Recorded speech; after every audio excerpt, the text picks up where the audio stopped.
మహాశివరాత్రి సందర్భంగా డోర్నకల్ ఎమ్మెల్యే ప్రభుత్వ whip doctor Jatothu Ramachandru Naik Kuravi Veerabhadra సమేత భద్రకాళి అమ్మవారి ఆలయాన్ని సందర్శించి మహాశివరాత్రి కార్యక్రమాలను పరిశీలించడం జరిగింది. ఈ కార్యక్రమంలో ఎమ్మెల్యేతో పాటు ఆలయ చైర్మన్ కోని రవీందర్ రెడ్డి, కురివి మండల కాంగ్రెస్ పార్టీ ప్రధాన కార్యదర్శి అవిరే మోహన్ రావు, ఆలయ ధర్మకర్తలు బాలగణి శ్రీనివాస్ గౌడ్, చిన్నం గణేష్, దైద్ భద్రయ్య, లాలా నాయక్, లింగ్యా నాయక్ తదితరులు పాల్గొన్నారు.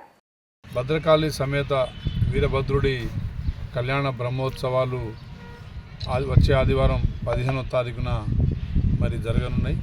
తెలంగాణ రాష్ట్ర పలు మూలల నుంచి దాదాపు 2-3 లక్షల పైన భక్తులు వచ్చే ఒక మహా శివరాత్రి పరంగా సందర్భంగా పురస్కరించుకొని వివిధ ప్రాంతాల నుంచి తెలంగాణ మూలల నుంచి వచ్చే అశేష భక్త జనానికి అన్ని రకాలుగా ఇక్కడ ఏర్పాట్లు, స్నానాలకు, అదేవిధంగా నిద్రకు మరి పూర్తి ఏర్పాట్లు చేయాలని చెప్పి అధికారులు గత వారం సూచించడం జరిగింది. అదే క్రమంలో అన్ని శాఖల అధికారులు మరి ఇక్కడ ఏర్పాట్లు ముమ్మరంగా సాగుతూ ఉన్నాయి. తప్పకుండా ప్రతి సంవత్సరానికి గతంలో కంటే మరి మెరుగ్గా మరి ఏర్పాట్లు చేయాలనే సంకల్పంతో మరి ఈరోజు రాష్ట్ర ప్రభుత్వం పెద్దలు ముఖ్యమంత్రి వర్యులు రేవంత్ రెడ్డి గారి ఆదేశాలతోని, అదేవిధంగా ఎండోమెంట్ శాఖ మంత్రులు ఉన్న సురేఖ గారి మరి పర్యవేక్షణలో ఇక్కడ ఏర్పాట్లు ఎండోమెంట్ డిపార్ట్మెంట్ వారు, అదేవిధంగా చైర్మన్ కోని రవీందర్ రెడ్డి గారు, అదేవిధంగా మా కాంగ్రెస్ పార్టీ నాయకులు అవిరే మోహన్ రావు గారు, బాలగాని శ్రీనివాస్ గారు, అదేవిధంగా కాంగ్రెస్ పార్టీ కుటుంబ సభ్యులందరూ మరి సమిష్టిగా ఏర్పాట్లు పర్యవేక్షించడానికి ఈరోజు రావడం జరిగింది.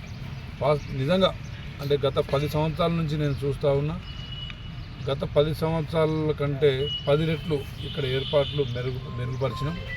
అదేవిధంగా భక్తులు కూడా చాలా సంతృప్తిగా మరి శివరాత్రి జాగారం, అదేవిధంగా శివపార్వతుల కళ్యాణం, భద్రకాళి సమేత వీరభద్రుడి మరి మహిమలు తెలుసుకొని రాష్ట్ర పలుమూలల నుండి వచ్చే భక్తులకు ఇక్కడ మరి కోరికలు తీర్చే మరి దేవుడు, తెలంగాణ రాష్ట్రంలోనే ప్రసిద్ధిగాంచిన దేవాలయం.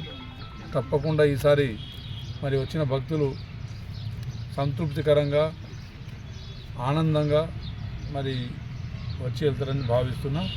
అదేవిధంగా తెలంగాణ రాష్ట్ర పలుమూలల నుండి అశేషంగా భక్తులు కదిలిరండి. వీరభద్రుడి మహిమలు, అదేవిధంగా వారి